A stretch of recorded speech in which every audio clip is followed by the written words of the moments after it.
Thanks so much for joining us to share this exciting challenge of creating and bringing this project to life. What we're working on is a 1974 Halverson 70, and what we're going to be doing is showing you a series of videos of the restoration of this vessel over the past 3 years and the next couple of years until the conclusion. This is what it's going to look like when it's finished. Our team at All Marine Services have been in the refit and refurbishment of boats since 1999, so 26 years. We've got a good team of shipwrights that are highly skilled in timber fabrication, and you're going to see what the sort of quality of their work is. The owner commissioned us for a super yacht finish on this vessel, and that's what we're going to deliver to the highest standard. Okay, well, look, we started off outside. Partly because we just didn't need the boat in the shed at that time. It was summertime, we had a lot of gear that we were removing off the vessel. We weren't sure about access for cranes, things like that. So we thought, well, we'll leave it outside for the moment. Once we need to go in the shed, then we'll do that, because you are paying a premium to be in there as well. So we started off, it was a lot of the soft furnishings, trim, cushions, things like that. That was always the intention prior to the big refit, was to just remove all of that. That sort of stuff, really, we dumped that, but a lot of the timber, a lot of the pipe work, metal, that all got recycled, and a lot of the stuff, things like the engine instrumentation, the electronics and the wheelhouse, we donated some of that to the maritime museums and things, because I thought, well, we wanted to, it's still got a lot of history about that sort of thing. And when I did my apprenticeship in the Merchant Navy, we had the same gear. Yes. That back in the 80s, and we had the same HF radio and the same radar.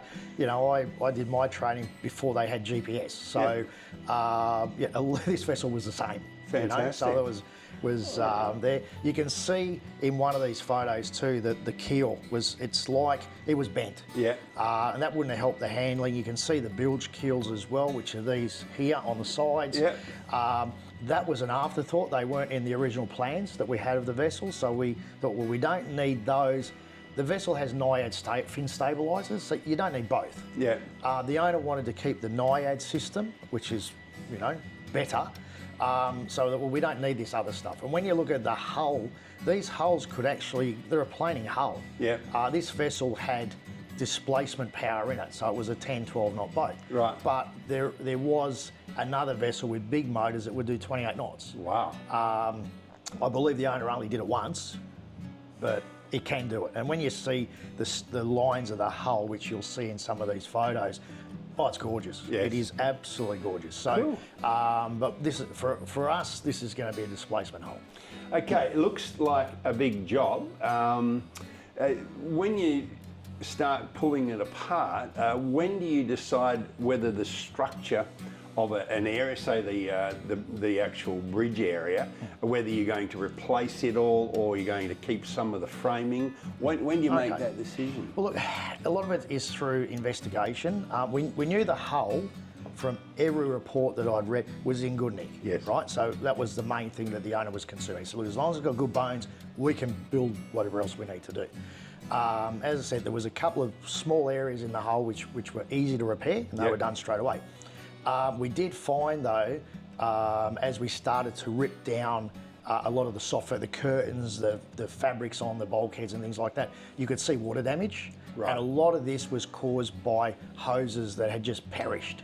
You got a drain from the flybridge, which is a through hull with a hose clamp going to a drain on the side of the hull. The hose clamp's corroded out. The hose, so it's spent years of drip, drip, drip, drip. Yes. So once we started ripping off some veneers and things, you could see it was obvious. Yeah. So those sort of areas was cut it all out and replace it. We also found that the whole foredeck of the boat was rotted. So this is the top side, not the hull. No. So we ripped all of that out, and we'll see that in some photos here as well. Okay. We also found that the way they built the vessel, they used a lot of solid timber for the beams. Yes. So all the deck beams that were solid wood. A lot of that just over time had sagged. So you could see that when you walked on it, it had a bit of movement to it. Or it had sunk, or it was flexing. We had to fix that. So what we actually did, we made up, and this is all cambered as well, So we made up a jig and we laminated beams. So we used Meranti, which is a good hardwood, and we pre-stressed and bent them, laminated them, so you got 3 or 4 layers together, epoxy glued that, and we actually, on the foredeck, we replaced them all. In the under the main deck, say in the cabin deck head and that, we added them to the existing one. So we actually jacked it all up, got it all level, epoxy glued everything together, and you could walk, you could jump up and down, and it was just so much stronger. When we did the foredeck, we again we used epoxy HT 9000, and we used a very fine 120 gram woven cloth, which you normally use for, say, like sailboards. So Yes. it's like silk. It's very fine. So we use that for all the horizontal surfaces. The vertical surfaces, like the hull nut, we Dynelled. Okay, was this for strength or for sealing? Well, both. It changes the boat, I suppose, from purest form of being a traditional timber boat to be more cold mold, what they term cold molded. So that's like a lot of the custom boats, say in North Carolina, your Wanchese, Bayless, those style of boats are cold molded. So they're timber, made with timber, then they glass over them. It's probably the best of both worlds in the sense you're getting the fabricate, the ease of fabrication of doing timber. Again, it's more traditional, and then you're strengthening it by putting a layer of epoxy and Dynel. Right. Again, it's expensive, but you get what you pay for. Yes, and now, the boat will last a lot longer. It'll last 100 years, yeah. Yes. So we did that with everything. So all the hull was Dynelled, from the keel to the waterline, up to the main deck. All the top deck was all Dynelled or fiberglassed. We did the same in the flybridge, and because it's such a big expanse, even just water, it was solid. Like before, it wasn't like a trampoline, but it was flexing. Once we did it was solid. Right. So we knew that. The back deck, cockpit area, that had sunken as well by a good inch. So all they did in the interim, previous owners, put a scupper in there, like drilled a hole in the deck, because obviously the water was pooling somewhere. So they just, instead of fixing it, they just put a hole in there and drained it overboard, you know. Okay, just looking at in advance of videos we're going to see later, you got an architect, or what would you call it, a boat person to draw up absolutely new drawings for every part of the vessel. Just tell us a little bit about that. We don't have photos of that. Okay, so initially we approached a naval architect. So that's the people who do boat design, right?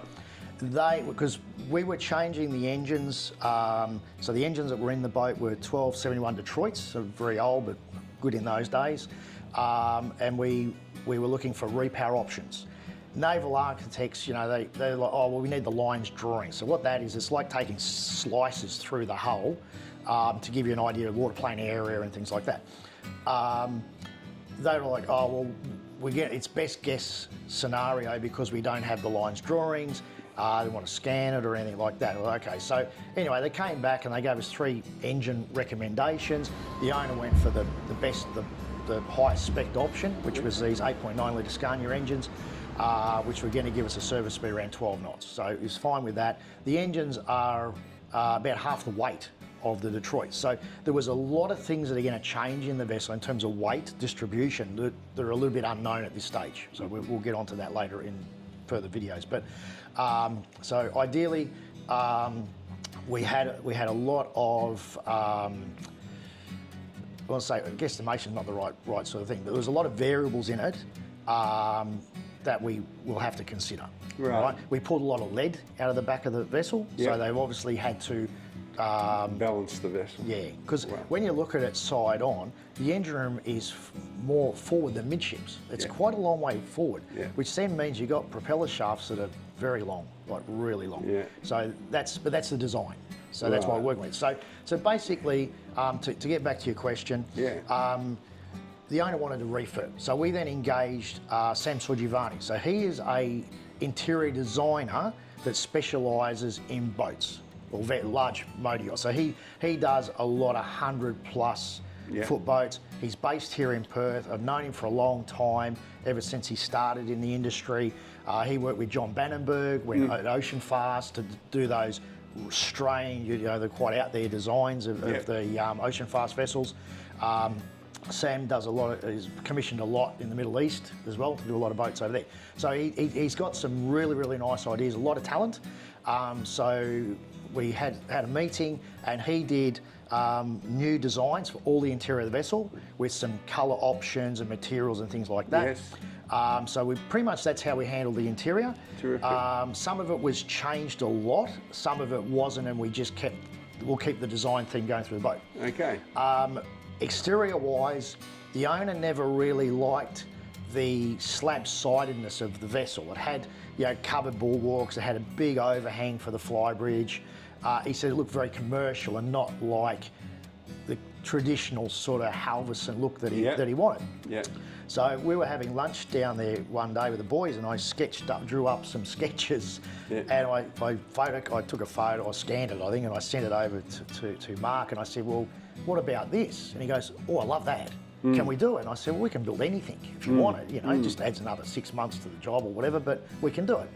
So he said, okay, get Sam to do a formal rendering of that, and let's go with it. Is this the outcome? Yeah. Oh, I'll show the camera that. Yeah, okay. So just hold that so up in front that's of what we're looking at now. Yeah, it's beautiful. All right, so what we did, as you can go away, if I can get rid of one of these photos of the vessel. Okay, so here you're looking at the two, I know they've asked about, but we got rid of all the bulwark through here, which basically opened the vessel up.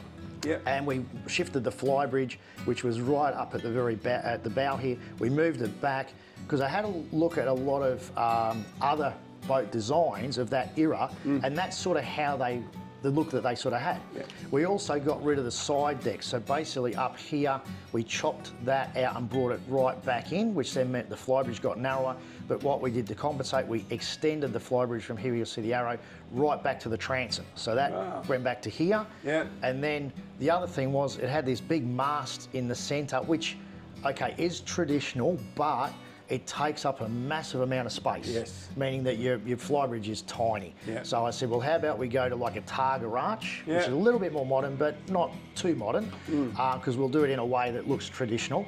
And then that meant we got all this space now from here all the way back to the stairwell, which is just open deck. So when we go down the boat, you'll see it. It's just massive. Well, that's actually what we're going to do. Yeah. The next videos, we're going to have a look over the vessel. She's been in the shed a long time now, and then she's been finished. Yeah. So we're going to do that. So I think we'll wrap it up there for this one. Okay. So just letting you know, people, the project's now undercover, and its home for the next few years is a huge shed. So coming up in the next few videos, you'll get your first look at some of the big changes in progress. And just so you know where we're located, where we're rebuilding this Halverson 70-foot timber beauty, we are located at the Port of Fremantle with the city of Perth up the river. If you watch this Google Earth animation, it gives you an idea where we are. For those enthusiasts that follow the America's Cup, Fremantle was the first location for the defence of the America's Cup in 1987 that was held outside of New York. It's also the birthplace of the replica of Captain Cook's Endeavour and the Age of Discovery Dutch vessel, the Duifken. Both these seafaring replicas now reside at the Australian National Maritime Museum in Sydney.